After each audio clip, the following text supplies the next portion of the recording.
Fine, you know what? You take Stacy. I'll take Linda. No, I want Linda. Fine, then I'll take Stacy. No. Shawn, you're being greedy. No, I'm not. Fine.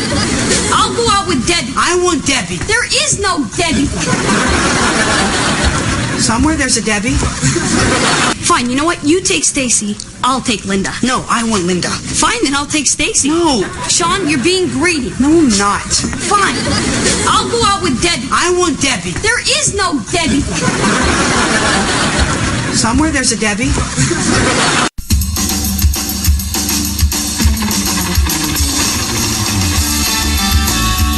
Hello, everyone, and welcome to episode 36 of our Huntercast, the podcast where two guys look back at the show that shaped their lives. I'm Blake. I'm Kyle, and sadly I have never been as lucky as Cory. Yeah, we'll get into that in a couple of minutes. Today, we are discussing Season 2, Episode 11, The Beard, directed by David Traynor. No way. Really? I thought it was going to be Alejandro Jodorowsky, but no, of course it's David Traynor. Written by Dave Mendel. Originally aired December 9th, 1994, even though they seem to reference holidays in February. we will discuss that when we get there. Kyle, what's the show about? When Shawn cannot decide between two girls, he asks Cory to date one of them while he gets to know the other. However, Cory falls for the girl he's supposed to hold for Shawn. Yeah, this is definitely, I forgot this episode was in Season 2, I'm not going to lie. I remember the episode, I just forgot when it was. Of course, later on, Cory would become Shawn's beard. We will get into all that in a minute. I have to get a plug out of the way real fast before we get into the episode. This is going up. It is going to be going up on Thursday, the 17th of September. Tomorrow night on Girl Meets World, I just want to plug this because it gives us a shameless plug for our show.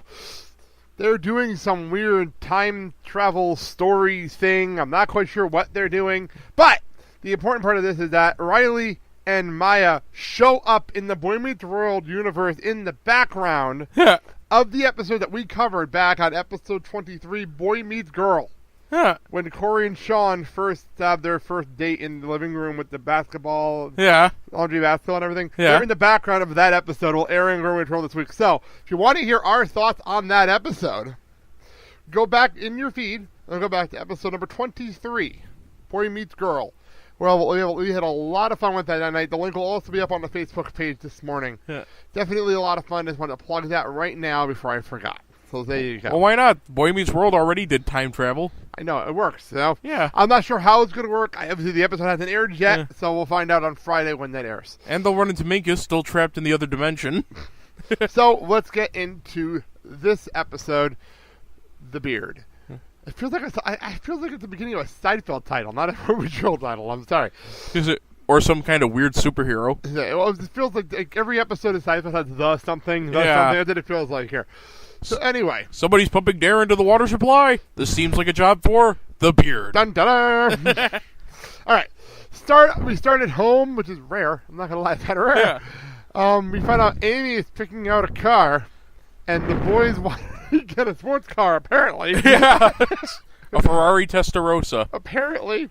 Which I was cracking up at them, like, where did the kids go? Well, Cory and me will be on the back bumper, and we're going to be on the back window. Yeah. Sadly, that would be Eric in later seasons. Oh, God, yeah, we'll get into that. But Eric, get your head in there. But if I do that, I can't eat the bugs. Oh, God. Oh, God. He's a freaking senator. Anyway, sorry. What was that? You can actually see that? Senator. Senator. Well, hey, this is the same universe where Donald Trump is running for president. Well, but in the TV world. Anyway, moving on. All right, anyway, she picks out a van. And apparently, what I narrowed this down to is at this point of the show, she's working at the art gallery. Yeah. Apparently. Yeah. I lost track at this point of where the fuck she works. So there you go. She works at the art gallery at this point. For all we know, she could be running some kind of Ashley Madison style thing on the side. Ooh, we're gonna go there. So anyway, she goes. Life's short. Have an affair. Oh God. She goes and test drives the car in the catalog around the living room. Yeah. It's the most random thing. Take it for a drive around the house. What? It doesn't even make sense. Even watching the joke, it didn't make any sense. Yeah. So, Alan tells the boys, I'm going to teach you a little something. Men like to rush. Speak for yourself. and do it.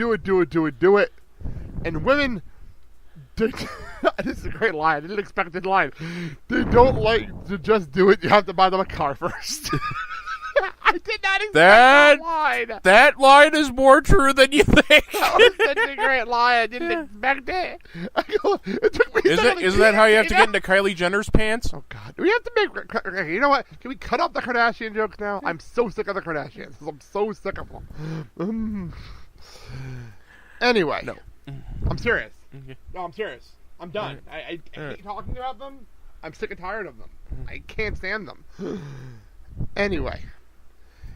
We cut to class, and I was like, what the fuck is Turner talking about? Yeah. I thought he was talking about Hamlet. Okay, of course he is. But I love the fact that I thought he was talking about a typical Tuesday afternoon at Mel Gibson's house. I thought we were talking about dinner at Shawn's. That's what I got out of that. Which was funny as hell. So Shawn apparently is getting notes from girls. Again, I didn't realize this was this season. I really did not realize this is season 2. As we're watching this scene, I was like, oh, okay. And meanwhile, in Phoenix class, we're talking about October 1962. John F. Kennedy had to make a decision. Mr. Hunter, what was his decision, his choice? Marilyn Monroe or his wife? Although, to be quite honest, that really was a tough decision. That's pretty accurate, I'm not going to lie. Yeah. That was a good line. And Feeney's next lesson, he'll be talking about December 1963. Oh, what a night. Damn it. Good line. So, we found out the two girls that are passing notes to Shawn are Stacy and Linda. And I love the fact that Cory goes and says, 2 beautiful girls want you. And he's depressed about this. Really? I love the fact that he's also like, they probably have a love line about this. But knowing you'll find a girl pick up and she'll want you. Okay, here, I'm just looking up the 2 girls here. We have Haley Johnson as Linda. Linda, let's see here, actress, let's go say she was in 8, she was only in this episode. She was in an episode of Beverly Hills 90210. She was in 5 episodes of Kids Incorporated. Oh, wow. Where do I recognize her from? 19 episodes of Dr. Quinn Medicine Woman. Okay, she was the boy's girlfriend in Father's Day. Okay. Episode of Caroline in the City, an episode of Smart Guy, and something called Social Misfits before leaving acting there. Oh, okay. Stacy here is played by Molly Morgan, who's best known probably for playing second here, trying to get up here. Joe Molaski, who was the best friend of one of the best friends of Emily Francisco on Alien Nation. See, she was also in, let's see here, the Dennis the Menace TV movie that they did, the Dinosaur Hunter. She was an episode of The Twilight Zone, the 80s version, Black's Magic, Highway to Heaven, an episode of My Sister Sam, episode of Night Court, movie called Nightmare on the 13th Floor. She was in an episode of Step by Step, 2 episodes of Full House. She's in another episode of Boy Meets World with someone named Jacqueline. When is that episode? Just a bit here. Hold on, what episode is that? When we get there. Oh, she was in. Pairing Off. Oh, she was in Pairing Off.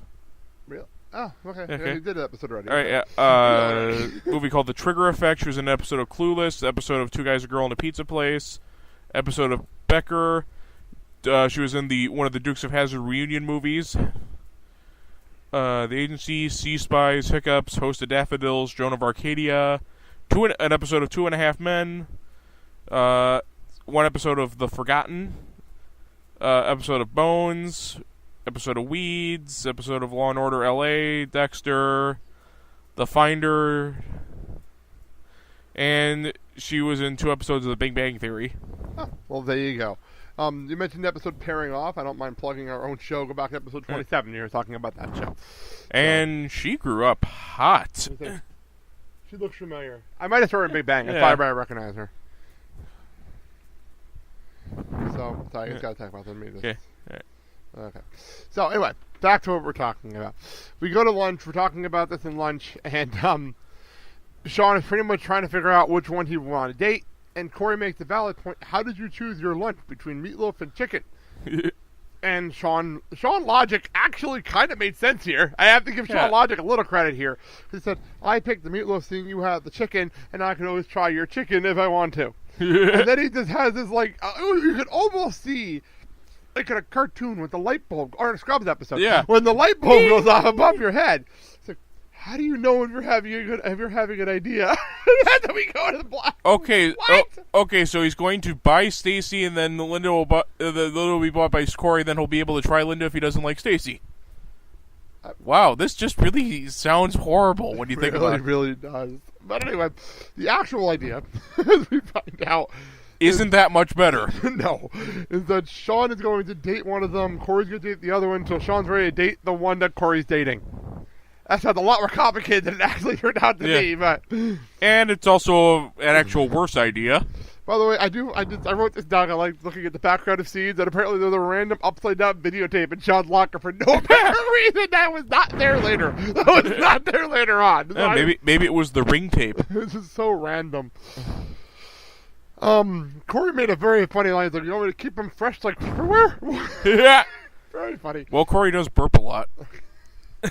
But though, I was cracking up. I can relate to Cory opening up his calendar. Like, I got tons of things to do. This is where I was like, this is going to be amazing. We got Lincoln's birthday and Lincoln's birthday traditional. And, what was the Cinco de Mayo? Cinco de Mayo. And get more calendar pages. Reorder calendar. I was waiting for him to go for, let's see, we got Dia de los Muertos. So random. St. Vitus Day. It was just like, wow. National Talk Like a Pirate Day. For a show that they said aired in December, they're referencing holidays in February, so we'll go with that. Why this wasn't like a Valentine's episode, I have no idea. Because it wasn't sweeps-worthy?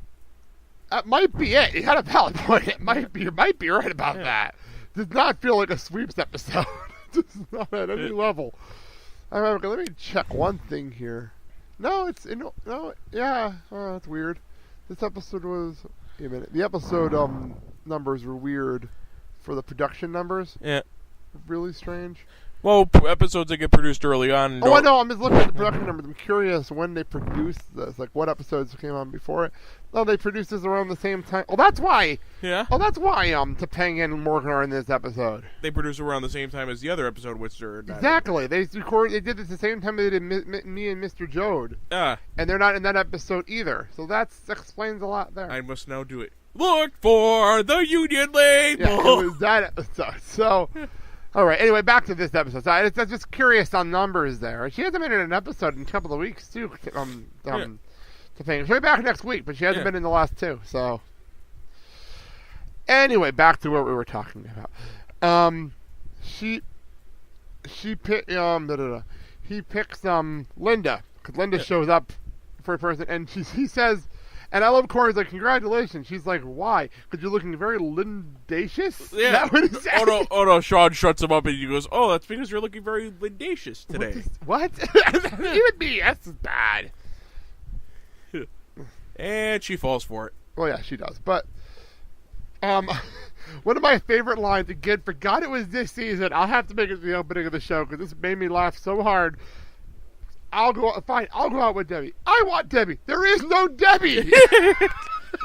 That cracked me up. I forgot that was in this episode. There is no Debbie, just like there is no bathroom. So we cut to, for no real random reason why they're in this episode. I don't even know why they're in this episode. Joey and Frankie walking down the hallway. For no Harley. No reason for them to be here. For no reason for them to be here whatsoever. That Frankie reminds Joey to clean out his locker because it's Friday afternoon, and he bangs his locker open, and the two nerds from the freaking first episode of the season are in the locker. It was such a random cameo for no real reason whatsoever. There was no reason for this cameo at all. It's almost like we need to fill 2 minutes, and we'll just show Frankie and Joey in the show just to fill 2 minutes. There's no reason for this. We cut to Linda being hit on by Roy with an R. Okay. I actually had to write that down. And Who is Roy? He's played by Josh Keaton, who's actually more notable for doing a lot of voiceover work. Okay, I know the name, yeah. Because let's see, he's Dick Grayson and Robin in Batman Arkham Origins. Okay. He's voiced Green Lantern on Green Lantern the Animated Series. Okay. Jack